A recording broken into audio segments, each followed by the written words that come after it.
कहानी एंटीक और खिलौनों से भरी एक छोटी सी दुकान से शुरू होती है। एक खून से लथपथ कैप्टन अचानक अंदर आता है, जिसके हाथों में एक अजीब सा दिखने वाला बंदर का खिलौना था। वह घबराए हुए अंदाज में दुकान के मालिक को तुरंत बुलाता है। मालिक धीरे धीरे अंदर से बाहर आया। इससे पहले कि कैप्टन कुछ कह पाता, मालिक साफ कह देता है कि बेची हुई चीजें वापस नहीं ली जाएंगी। इसके बाद वह बंदर के ड्रम बजाने वाले हथौड़े के अटकने पर सवाल उठाता है। कैप्टन इसे वापस करने पर अड़ा रहता है और दावा करता है कि यह कोई आम खिलौना नहीं है। यह एक ऐसी खौफनाक चीज है जो लोगों की जान ले सकती है। जैसे ही इस बंदर का हथौड़ा नीचे गिरेगा, किसी न किसी की हादसे में मौत होना तय है। तभी अचानक ड्रम बजने की आवाज से वह कैप्टन डर जाता है, मानो बंदर अभी उसकी बात को सच साबित करने वाला हो। लेकिन जब वह अजीब सी आवाज रुकती है तो चारों तरफ सन्नाटा छा जाता है और कुछ नहीं होता। यह देखकर दुकान का मालिक उसका मजाक उड़ाता है, लेकिन अगले ही पल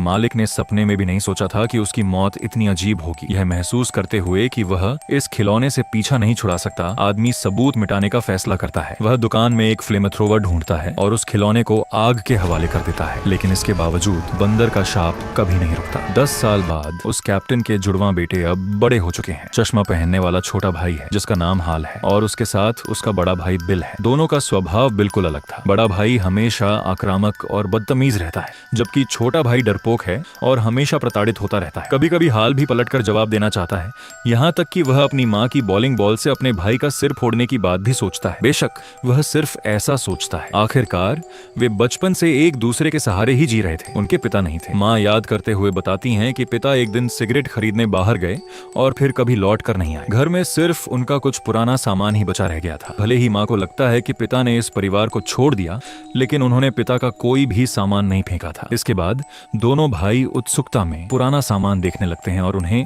एक नीला डिब्बा मिलता है जिस पर बड़े अक्षरों में लिखा था ऑनर्गन ग्राइंडर मंकी और नीचे छोटे अक्षरों में लिखा था लाइक लाइक। बड़े भाई ने उसे बकवास बंद करने और जल्दी से इसे खोलने के लिए कहा, लेकिन खोलने के बाद अंदर एक खिलौना बंदर निकला। जाहिर है तब उनके पिता इसे नष्ट करने में सफल नहीं हो पाए थे। दोनों बच्चों को भी इसके पीछे के रहस्य का पता नहीं था। जब बड़े भाई ने पीछे एक चाबी देखी तो उसने बिना कुछ सोचे समझे उसे कुछ बार घुमा दिया। उसे लगा कि कुछ खास होगा, लेकिन खिलौना बंदर ने सिर्फ अपना मुंह खोला। फिर उसने अपना हाथ उठाया और ढोल बजाने वाली छड़ी को घुमाया। बड़े भाई ने यह देखकर 10 सेकंड और इंतजार किया, लेकिन बंदर ने आगे कोई हरकत नहीं की। अगले दिन घर की देखभाल करने वाली नैनी दोनों भाइयों को बाहर घुमाने ले जाती है। हाल गाड़ी की पिछली सीट पर बैठा था और वह मंकी टॉय भी गाड़ी में ही था। हाल को समझ नहीं आ रहा था कि यह मंकी टॉय गाड़ी में कैसे आया, लेकिन किसी ने भी इस बात पर ज्यादा ध्यान नहीं दिया। उसी रात तीनों एक रेस्टोरेंट में खाना खाने गए, लेकिन वह मंकी टॉय पिछली सीट से रेंग कर आगे आ गया। जब सब लोग स्वादिष्ट भोजन का आनंद लेने के लिए तैयार थे, तभी अनहोनी हो गई।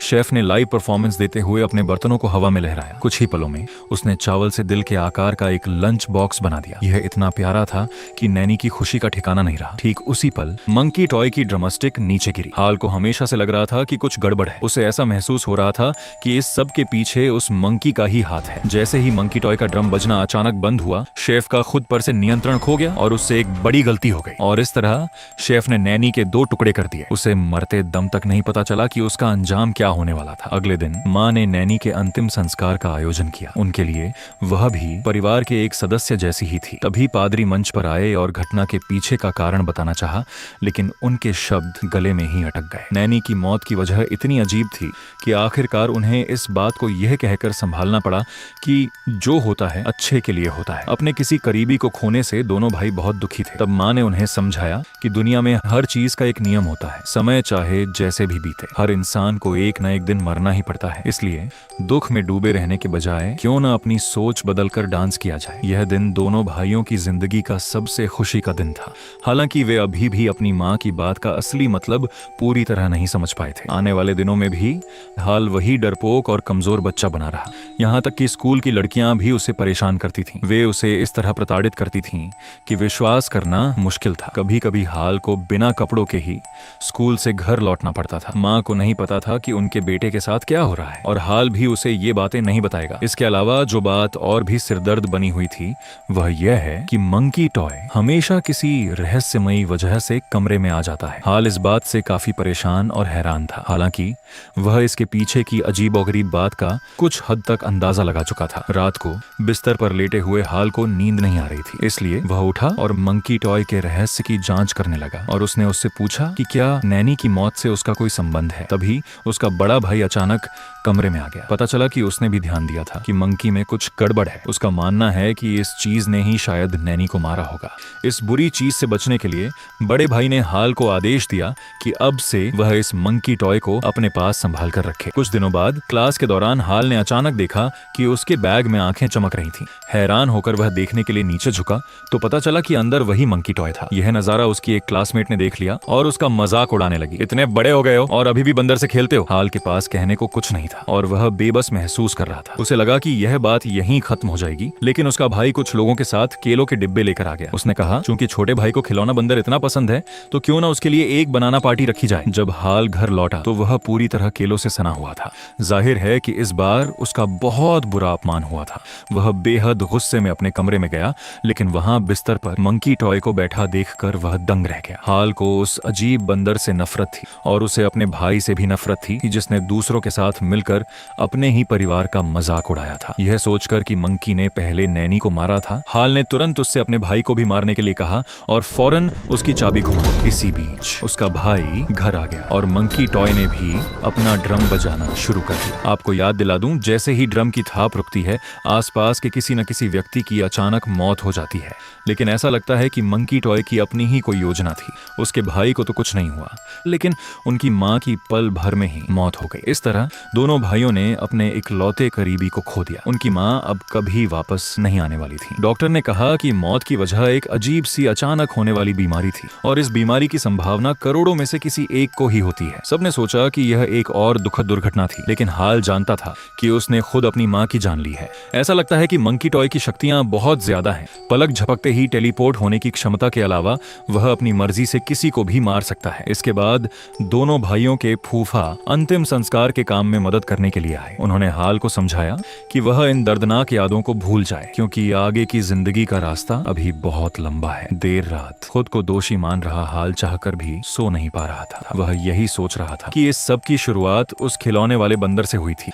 तभी उसके मन में एक साहसिक विचार आया। वह उस मंकी टॉय को तहखाने में बने अपने काम करने के मेज पर ले गया और फिर एक धारदार हथियार लहराते हुए उसने उसका हाथ काट दिया। अचानक उसमें से एक काला तरल पदार्थ बहने लगा, मानो वह मंकी टॉय कोई जीता जागता हाड़ मांस का शरीर हो। यह देखकर भी हाल रुका नहीं और वह तब तक उसे काटता रहा जब तक कि उस बंदर के पूरी तरह टुकड़े टुकड़े नहीं हो गए। इसके बाद हाल ने उस खिलौने वाले बंदर को कचरे के डिब्बे में फेंक दिया। लेकिन यह सब इतनी आसानी से यहीं खत्म नहीं होने वाला था। एक भारी और उदास मन के साथ दोनों भाई अपनी मौसी के साथ घर छोड़कर चले गए। अब वे मेन सिटी में एक पुराने पुश्तैनी घर में रहने जा रहे थे। शायद समय और जगह बदलने के साथ वे धीरे धीरे अपने बचपन के इस काले साये को भूल जाएंगे। शुरुआत में दोनों भाइयों ने इस नई जिंदगी को स्वीकार कर लिया और धीरे धीरे वे नए माहौल में ढलने लगे। मगर एक दिन जब बड़ा भाई बिल टीवी देख रहा था तो अचानक उसे खिड़की के बाहर कुछ दिखाई दिया। पास जाकर ध्यान से देखने पर पता चला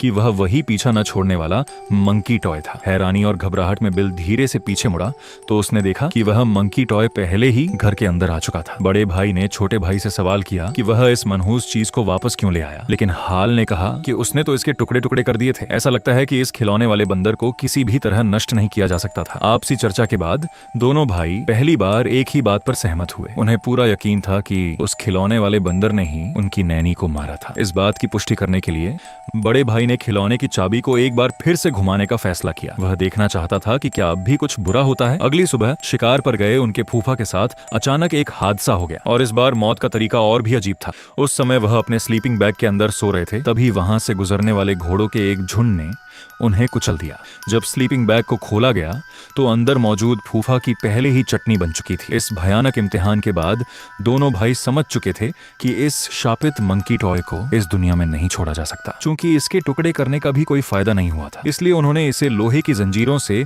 अच्छी तरह बांधने का फैसला किया और फिर उन्होंने एक गहरा पुराना कुआं ढूंढा। उस खिलौने वाले बंदर के गहरे कुएं में गिरने के साथ ही यह कहानी फिलहाल यहीं खत्म हो गई। देखते ही देखते पूरे 25 साल बीत गए। इस बीच वह मंकी टॉय फिर कभी दिखाई नहीं दिया। लेकिन एक रात उस पुराने घर में बंदर के ड्रम बजाने की आवाज फिर से गूंज उठी। साफ था कि वह वापस आ चुका था। हाल की मौसी ने जब हलचल सुनी तो वह आवाज का पीछा करते हुए कमरे में चारों तरफ देखने लगी। इस समय हाल और उसका बड़ा भाई बहुत पहले ही वहां से जा चुके थे। अब वहां सिर्फ उनकी मौसी ही अकेली रहती थी। कुछ ही देर में वह रसोई में आई तो उन्हें एक अजीब सी गंध महसूस हुई। लेकिन जैसे ही वो चूल्हे के पास गई और ध्यान से देखने लगी, उसने सोचा भी नहीं था कि आग की लपटें अचानक भड़क उठेंगी। इस हादसे ने उसे पूरी तरह से डरा दिया और वह घबराकर लड़खड़ाने लगी। घबराहट और हड़बड़ी में वह अनजाने में घर से बाहर भाग निकली। इसके तुरंत बाद उसकी मौसी, जो पूरी तरह से अपना आपा खो चुकी थी, चिल्लाते हुए भागने लगी और आखिरकार दरवाजे के पास लगे रोड साइन से टकराकर उनकी मौत हो गई। मौत का यह तरीका काफी अनोखा था और यह इस बात की चेतावनी भी थी कि वह खिलौना बंदर एक बार फिर वापस लौट आया है। कुछ दिनों बाद एक सुपरमार्केट गाइड के रूप में काम करने वाला हाल अपने काम में व्यस्त था। उसका अपने भाई से बहुत पहले ही संपर्क टूट चुका था और अब वह अपने परिवार से दूर अकेले ही जिंदगी जी रहा था। हाल का मानना था कि वह मंकी टॉय निश्चित रूप से वापस आएगा, इसलिए इस समय उसका अकेले रहना एक तरह से उसके परिवार की सुरक्षा के लिए ही था। काम खत्म होने के बाद उसे अपने बेटे से मिलने जाना था। इस मुलाकात के लिए उसे साल में केवल 1 हफ्ते का ही समय मिलता था। दरअसल शुरुआती सालों में हाल की शादी हुई थी और उसका एक बेटा भी था, लेकिन अपने परिवार की रक्षा करने के लिए उसने जानबूझकर अपनी पत्नी से अलग होने का फैसला किया और यह तय किया कि वह हर साल अपने बेटे से एक बार मिलेगा। उसके बेटे का नाम लिटिल हाल है। वह अपने पिता की असली पहचान और बैकग्राउंड के बारे में नहीं जानता और वह यह भी नहीं जानता कि उसके पिता का एक जुड़वां भाई भी है। इसी दौरान पुराने घर के पास एक लंबे बालों वाला लड़का दिखाई देता है। वह देखता है कि आगे कुछ लोग घर का पुराना सामान और इलेक्ट्रॉनिक चीजें बेच रहे थे। वह तुरंत अपना छोटा स्केट बोर्ड लेकर उनकी तरफ बढ़ता है। यह सारा पुराना सामान हाल की मौसी का ही था। आमतौर पर रियल एस्टेट एजेंट घर बेचने से पहले पुराने मकान मालिक का व्यक्तिगत सामान इसी तरह हटा देते हैं। जल्द ही उस मंकी टॉय ने लड़के का ध्यान अपनी ओर खींच लिया। उसने बिना कुछ सोचे समझे उसे खरीद लिया। दूसरी तरफ हाल अपने बेटे को लेकर एक मोटल में रुकता है। उसने अपने बेटे से वादा किया था कि वे एक चिड़ियाघर घूमने जाएंगे। सच तो यह है कि पिता और बेटे के बीच बातचीत करने के लिए ज्यादा कुछ नहीं था, इसलिए कुछ ही देर में दोनों अपने अपने बिस्तर पर सो गए। लेकिन जैसे ही हाल सोया, उसके पीछे अचानक एक बड़ा सा हाथ दिखाई दिया और उसने उसे पकड़ लिया। हाल को सपने में ऐसा लगा जैसे वह सालों पुराने सूखे कुएं में गिर रहा हो। वह धुंधली परतें उसे और गहरा खींचती जा रही थी। वह अचानक हड़बड़ा कर जागा और उसने देखा कि बंदर हाथ में चाकू लिए उसकी तरफ वार करने आ रहा है। लेकिन अगले ही पल उसकी आंख खुल गई। वह दरअसल एक सपने के अंदर सपना देख रहा था। तभी हाल को एहसास हुआ कि कमरे का एयर कंडीशनर बंद हो गया था। उसने जल्दी से स्विच दबाकर उसे दोबारा चालू किया, जिसके बाद बाहर लगा वेंटिलेशन फैन भी चलने लगा। इसी बीच उसका फोन अचानक बज उठा। फोन उठाने पर पता चला कि यह उसके भाई का फोन था, जिससे उसने 10 सालों से बात नहीं की थी। उसके भाई का बात करने का अंदाज अभी भी वैसा ही अकड़ से भरा हुआ था। ऐसा लग रहा था कि इतने सालों बाद भी वह बिल्कुल नहीं बदला था। उसके भाई ने बताया कि उनकी मौसी की मौत हो चुकी है। पुलिस का कहना है कि यह एक दुर्घटना थी, लेकिन उसे डर था कि मौसी की मौत का संबंध उसी मंकी टॉय से है। इसलिए उसका भाई चाहता था कि हाल एक बार उस पुराने घर जाकर जांच पड़ताल करे, क्योंकि अगर वाकई वह मंकी टॉय किसी और के हाथ लग गया है तो इसके परिणाम भयानक होंगे। बड़े भाई ने यह भी कहा कि वह अभी मेन सिटी में नहीं है, इसीलिए छोटे भाई को खुद ही वहां जाना होगा। यह सुनने के बाद हाल अब उस मंकी टॉय से कोई संबंध नहीं रखना चाहता था और न ही वह उस अजीब पुराने घर में दोबारा जाना चाहता था। फिर से एक ऐसी ही अजीब घटना घटी। हाल ने बच्चे को जगाया। समझाने का समय नहीं था। हाल ने बच्चे को कुछ समय के लिए इस होटल में रोकने की तैयारी की, जबकि वह खुद मौसी के घर जाकर देखने वाला था कि कहीं यह सब उस मंकी टॉय की करतूत तो नहीं। हालांकि छोटे हाल को मंकी टॉय के बारे में कुछ नहीं पता था, लेकिन वह जानता था कि उसके पिता को गोद लिया गया था। वह यह भी जानता था कि उसकी दादी की मौत की वजह साधारण नहीं थी, इसलिए वह अपने पिता के साथ मौसी के घर जाना चाहता था। इसके बाद दोनों हाल की मौसी के घर यानी उस घटना स्थल पर पहुंचे। मौसी के घर पहुंचने के बाद अचानक एक महिला वहां आई। उसे बिल ने घर का फर्नीचर संभालने के लिए बुलाया था। उस घटना के बाद वहां के स्थानीय निवासी एक एक करके मरने लगे। इस तरह की मौतों का सिलसिला कई दिनों तक चलता रहा और वह महिला इस बात को ऐसे बता रही थी जैसे कोई मजाक हो। इसी बीच छोटे हाल को पता चला कि उसके पिता असल में जुड़वां भाई हैं। हाल जल्द से जल्द उस मंकी टॉय का पता लगाना चाहता था ताकि वह उसका बेहतर सामना कर सके। तभी वह दरवाजा, जो कभी बंद नहीं होता था, अचानक खुलने से मना कर गया। हाल ने उसे दरवाजा खोलने से रोकने की कोशिश की क्योंकि ऐसा लगा जैसे उसने मंकी टॉय का संगीत बजते हुए सुना हो। जैसे ही दरवाजा खुला, बिना सहारे के रखी बंदूक ने तुरंत उस महिला को निशाना बना दिया, जिससे हाल एक बार फिर मजबूरन इस घटना का चश्मदीद गवाह बन गया। उसे पुलिस के साथ सहयोग करके अपना बयान दर्ज कराना पड़ा। कुछ ही देर में बिल का फिर से फोन आया, यह जानने के बाद कि बंदर यहाँ नहीं है और स्थानीय लोग लगातार मर रहे हैं। ये पक्का था कि वह मंकी टॉय ही पीठ पीछे ये सब उत्पाद मचा रहा है। इस मामले को लेकर दोनों भाइयों ने मिलने का फैसला किया। बात खत्म होते ही हाल को शहर की एक फोन डायरेक्टरी मिली जिसमें ठीक उसी जगह एक ऐसी महिला का नंबर था जो खुद को मंकी लेडी कहती थी। उसने फोन मिलाया तो उसे बिल का एक पुराना वॉइस मैसेज सुनाई दिया जो उसने उस मंकी टॉय के वारिस को ढूंढने के लिए एक विज्ञापन के रूप में छोड़ा था। हाल को अचानक सब समझ आने लगा। क्या इन सब लोगों की मौत का उसके बड़े भाई से कोई संबंध था? क्या वही पीठ पीछे यह सब कर रहा था? लेकिन बिल तो वहीं बैठा था और उसके पास उस बंदर की चाबी भी थी। तभी कहानी बिल के फ्लैशबैक में जाती है। उस समय वह उस मंकी टॉय को ढूंढने के लिए एक कुएं में उतरा था। कुएं में बंदर तो नहीं था, लेकिन वहां वह चाबी मौजूद थी और वह उस चाबी को अपने साथ ऊपर ले आया था। कई दशक बीत जाने के बाद आखिरकार उसे एक सुराग मिल गया।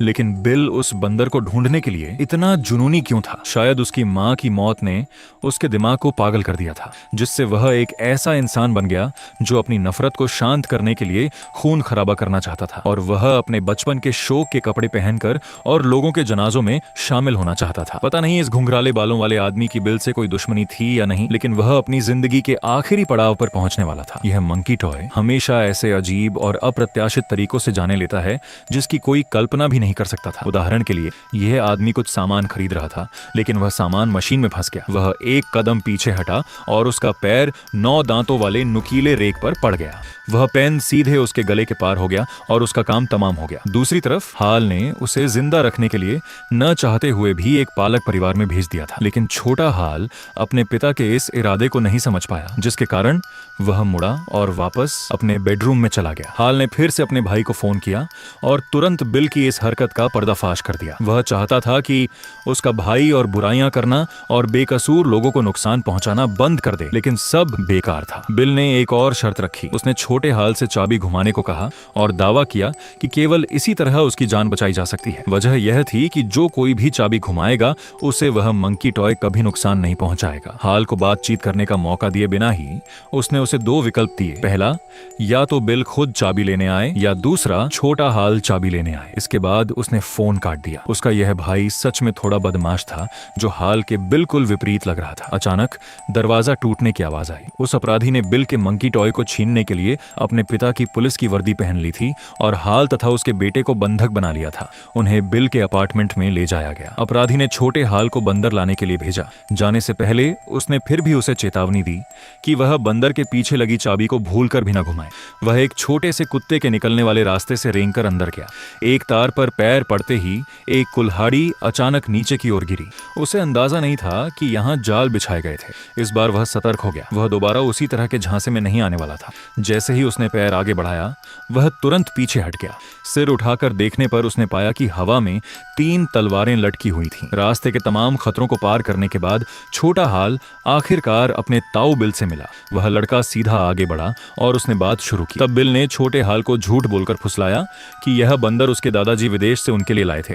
उसने कहा कि यह अब फंस गया है और ड्रम नहीं बजा पा रहा है, इसलिए बिल ने उसे चाबी घुमाकर इसे चेक करने को कहा। लड़के ने थोड़ा सोचा और फिर बिना किसी हिचकिचाहट के चाबी घुमा दी। मंकी टॉय ने हमेशा की तरह अपने हाथ खोल दिए और जैसे ही वह ड्रम बजाने ही वाला था, हाल ने देखा कि पेड़ पर लगा मधुमक्खी का छत्ता बस गिरने ही वाला है। उसने तुरंत समझ लिया कि समस्या कहाँ है। वह गाड़ी को पीछे हटाना चाहता था, लेकिन उसे रोक दिया गया। ड्रम संगीत बजने लगा और अपराधी के हाथ से बंदूक अचानक चल गई। किस्मत अच्छी थी कि उसकी जान बच गई। बात यह नहीं थी कि गोली अपराधी के सिर में नहीं लगी। सब कुछ उस मंकी टॉय के नियंत्रण में था। गोली ठीक कार की खिड़की के शीशे पर लगी और उसकी दिशा मधुमक्खी के छत्ते के समानांतर थी। हाल भी समझ चुका था कि मंकी का श्राप शुरू हो चुका है। चूंकि इन कीड़ों में आत्मरक्षा की बहुत तीव्र भावना होती है, इसीलिए खतरा महसूस होते ही वे फेरोमोन्स छोड़ते हैं। संकेत मिलते ही उनकी प्रजाति के अन्य जीव तुरंत एक साथ मिलकर हमला कर देते हैं। नतीजा यह हुआ कि वे बारीक छेदों के रास्ते सीधे अपराधी के शरीर में घुस गए और वहीं फट गए। बिल पूरी तरह से पागल हो चुका था और वह बंदर के जरिए अपने ही भाई का अंत करवाना चाहता था। वह सचमुच बहुत क्रूर था। हाल को भी चैन नहीं था, इसीलिए वह आवाज सुनकर वहां आ पहुंचा और छोटे हाल को अपने साथ ले जाना चाहता था। लेकिन बंदर ने खुद अपना हाथ उठाया, जिसने बिल को पूरी तरह से डरा दिया। बिना कुछ कहे उसने ड्रम को और तेजी से बजाना शुरू कर दिया, जिससे जमीन भी कांपने लगी। पलक झपकते ही उसकी गति इतनी तेज हो गई कि आंखों से देख पाना भी मुश्किल था। उसका अगला निशाना कोई एक इंसान नहीं, बल्कि लोगों का एक पूरा समूह था। देखा जा सकता था कि पास के सभी विमान दुर्घटनाग्रस्त हो रहे थे। जैसे ही उसने अपनी छड़ी नीचे गिराई, ऊपर की मंजिल से लोग एक एक करके नीचे गिरने लगे। यह नजारा देखकर हाल गुस्से में उससे पूछताछ करने के लिए आगे बढ़ा कि उसने ऐसा क्यों किया। जवाब यह था कि उनकी मां की मौत हाल द्वारा चाबी घुमाने के कारण हुई थी। वह आज भी हाल को माफ नहीं कर पाया था। दरअसल इन दोनों भाइयों के बीच की दुश्मनी सिर्फ बिल की नफरत थी और वह अपनी मृत मां को नहीं भूल पा रहा था। आखिरकार शुरुआत में कोई नहीं जानता था कि इस मंकी टॉय में इतनी बड़ी विनाशकारी शक्ति है। हाल उसे लगातार समझाने की कोशिश कर रहा था। वह बिल के दर्द को महसूस कर सकता था। एक सगे भाई के नाते हाल खुद भी तो उसी दर्द से गुजर रहा था। लेकिन बिल ने कभी अपने भाई को मां का बेटा नहीं माना था। अगर वे आपस में समझदारी और बातचीत करते तो यह कड़वाहट खत्म हो सकती थी। आखिरकार उसे एहसास हुआ कि वह गलत था। उसे इतने सालों तक अकेले इस दर्द में नहीं तड़पना चाहिए था और न ही अपने उस भाई से नफरत करनी चाहिए थी जिसके दिल में कोई दुश्मनी नहीं थी। इसके लिए उसने हाल से माफी मांगी और तय किया कि इन दर्दनाक यादों को अब पीछे छोड़ दिया जाए। इतनी देर तक उनका भावुक नाटक देखने के बाद बंदर ने अपनी कार्रवाई शुरू कर दी। ऊपर लटकी तलवारें नीचे गिर गईं और सुरक्षा कवच कट गया। एक बॉलिंग बॉल तोप के नली में जा गिरी, जिसने बिल को उसकी कीमत चुकाने पर मजबूर कर दिया। इस समय बॉलिंग बॉल पर हाल की मां का नाम लिखा हुआ था, जिसने हाल को कुछ समय के लिए उलझन में डाल दिया। कस्बे के लगभग हर इंसान के साथ ऐसा ही हादसा हुआ था। वे दोनों उसे अपने साथ ले जाने की तैयारी करने लगे ताकि यह सुनिश्चित हो सके कि कोई दोबारा उस चाबी को न घुमाए। अचानक एक सफेद चेहरे वाला अजीब बूढ़ा आदमी, जिसके शरीर से काला धुआं निकल रहा था, सफेद घोड़े पर सवार होकर उन दोनों के सामने आता है। उनके बीच कोई बातचीत नहीं हुई। हाल ने अपना सिर हिलाया और वह अजीब बूढ़ा आदमी वहां से चला गया। इसके बाद जैसे ही उन दोनों ने गाड़ी आगे बढ़ाई, चौराहे पर रुकी एक स्कूल बस के लोग खिड़की से मुंडी बाहर निकालकर जश्न मना रहे थे। लेकिन तभी एक ट्रक ने आकर उन सबकी मुंडी एक झटके में उड़ा दी और इसी के साथ यह फिल्म यहीं समाप्त तो हो जाती है। लेकिन मंकी टॉय का श्राप कभी नहीं रुकता।